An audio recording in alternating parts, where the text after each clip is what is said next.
Facebook, YouTube, it's Anthony at Meineke, cinnaminson. We have a 2013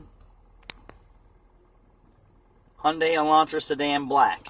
What we're going to discuss today is how to tell that your steering insulator is bad in your steering column. So here's my quick check. Take the steering wheel and rock it back and forth. So you can do it lightly and hear it, and if you do it kind of sharply, you can hear it.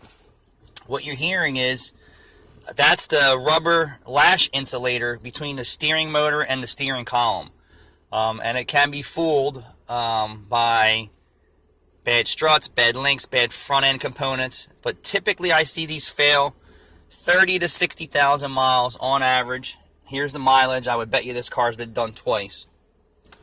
We also have to evaluate a few other things, but this is how you can tell that your steering column needs work, and it's a simple check.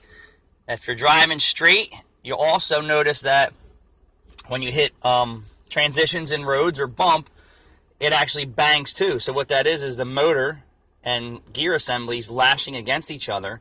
Believe it or not, your subframe and chassis actually flex and will cause it to knock too as you drive down the road. So depending on how much of that rubber insulator is left would determine how much feedback you would feel or hear in the cab of the car and to the steering column. Check out all my videos, Meineke, cinnaminson.